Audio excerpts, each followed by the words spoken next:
Alright guys, so the Ant-Man and the Wasp Quantumania review embargo is now up. The reviews are on Rotten Tomatoes and all over social media. We're gonna go ahead and take a look at a bunch of them and kinda get a consensus as to what the audience thinks about this movie. This is a movie that I'm super excited to see. I love the Ant-Man movies, I love Marvel of course, and I just can't wait to see Kang because everybody is saying Kang is amazing in this movie, and I definitely want to see Jonathan Majors just absolutely crush it in this role, and from the sounds of it, he will. I watched a few reviews for this movie, and the reactions are very mixed. Like, I would say this is the most mixed reaction I've seen in a long time. Some people love it, some people hate it. Let's go ahead and see what the reviews are saying. Okay, so you can see right here, it's opened at 63%, so obviously that's not amazing, but it's also not bad. It's still got a fresh rating, but who knows, this might go down to rotten. You never really know with these kind of things. But anyways, let's go ahead. We'll read a few of the good reviews, a few of the bad reviews. Let's go ahead and see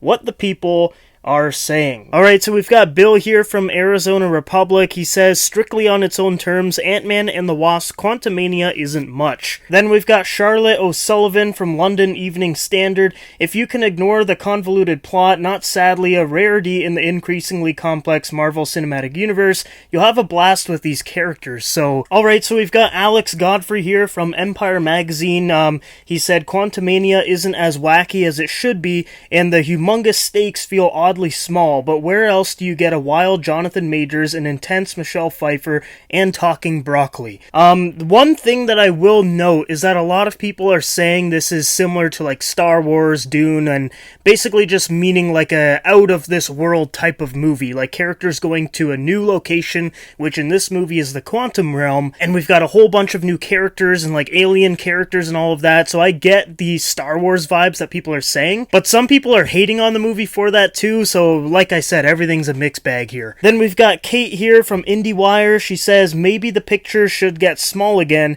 It might be the only way to save an MCU that seems dangerously close to getting too big to do anything but fail. Damn. Soren Anderson says, prepare to be slammed by special effects hammered by an ear-battering soundtrack. Oh, and you'll be left mewling for mercy after an onslaught of truly bad dialogue. That's something I saw in a few reviews saying that the script is actually really weak with this movie, which is obviously going to affect the film overall, because if your dialogue isn't good and some things seem a little cheesy, it's gonna rip people right out of the movie and just not be as invested, so that is a common complaint that I've been seeing in some of the reviews. Then we've got Owen here from Variety, says, Quantumania is fun, as well as bedazzling, relentless, and numbing, then fun again just when you think you've had enough. All of that gets mashed together. Let's just read a couple more negative ones here and then move on to Twitter. So we've got Johnny here from New York Post. He says, sorry to raid on your parade, Ant-Man fans, but the third chapter is a pile of dirt. Then we've got Hawaii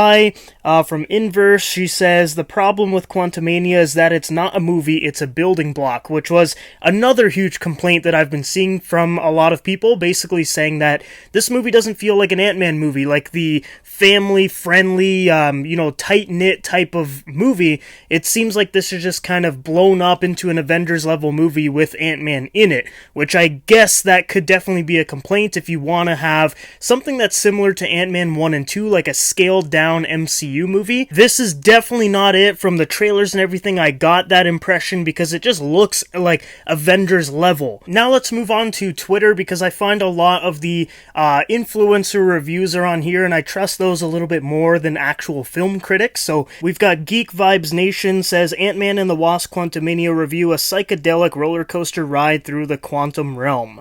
Then we've got One Take News. Ant-Man and the Wasp Quantumania benefits from having a solid script and excellent performances, especially from Jonathan Majors and Catherine Newton. However, the film is also the MCU's weirdest entry yet, for better or for worse. So right there, like I said, it is mixed. This outlet, I guess, is saying that the script is excellent and it has great performances, and then you saw on Rotten Tomatoes, some people were saying that the script was really bad. So very mixed on this movie.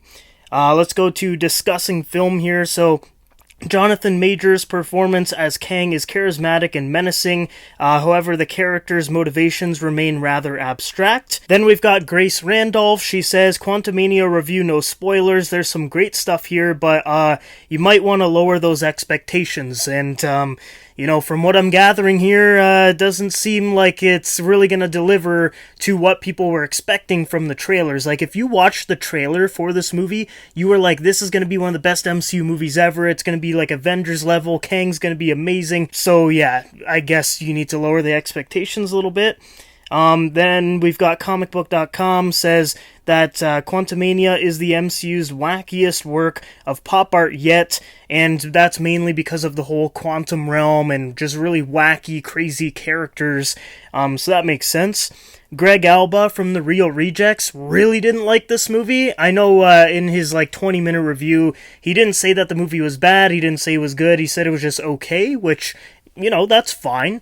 A lot of people I find with Marvel and like DC movies and stuff, if it's not like a 9 out of 10, 10 out of 10 movie, they just slam it with the label bad, and that's just not the case, you know? Like, if a movie's like a 6 out of 10, 7 out of 10, 7.5 out of 10, like, that's fine. That's a totally fine movie. Not every movie's gonna be like a top 5 MCU film, but anyways, the guys over at Real Rejects didn't really like the movie all that much. We've got POC Culture here saying that Kang has arrived, Ant-Man is worth seeing for Jonathan Majors' masterful performance, and like I said, a lot of people are really praising Kang and Jonathan Majors' performance as him. We've got Charles Murphy, Ant-Man the Wasp Quantumania is every bit as big and bold as it was made out to be, and Jonathan Majors' Kang is right at the center of it. So yeah, guys, the reviews for Ant-Man and the Wasp Quantumania is just super mixed. Like, a lot of people really like it, a lot of people don't, and there's a lot of people sitting right in the middle, like 6 out of 10, 7 out of 10, which, you know, makes me a little bit nervous for this movie. Like, I still think I'm gonna really like it, and I think it's gonna be a really fun movie, but I was just really expecting and hoping for Quantumania to just be, like,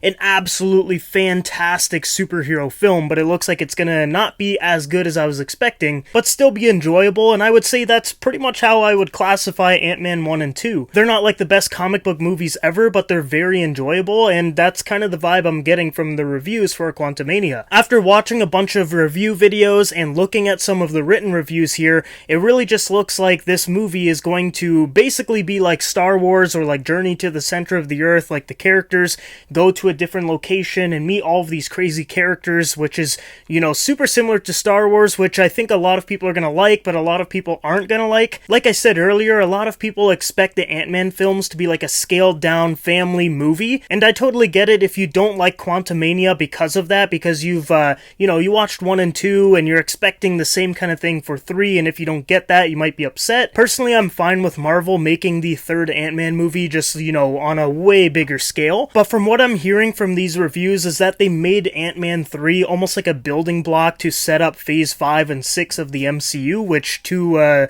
degree it actually is. Like, that's exactly why they made this movie. Even Kevin Feige and a whole bunch of other people are saying this is Kang's homecoming party, and from what I'm hearing from the reviews, it seems like they put a little bit too much emphasis on Kang's homecoming versus Ant-Man, which is weird because it's literally an Ant-Man movie, and this is the third movie, which normally wraps up the story of the character, but it looks like in this movie, Ant-Man was almost like sidelined in order to prepare the MCU for Phase 5. I don't really know what to think, guys. Like, normally when I see these types of reviews, I would say like 70% of the time, the audience is leaning one way, positive or negative towards a movie, and then there's like 20-30%, you know, the opposite. But the reactions to Quantumania, I would say, is like 50-50 bang on, so it's really strange, you know? Like, I have no idea what to expect when I see this movie. I don't know which side I'll be leaning towards, like if I like it or don't. I just really want to see this movie now and give you guys my review of it and see where I stand on it. But yeah, let me know down below in the comments what you guys think about the first reviews for Ant-Man and the Wasp Quantumania. Does all of these mixed reactions kind of decrease your excitement level for the movie, or does it make you want to see it even more in order to get your own opinion about it? Let me know down below. Obviously, I'm still really excited for this movie. It's my second most anticipated film of the year. I just love Kang as a character, and I can't wait to see Jonathan Majors as him because it sounds like his performance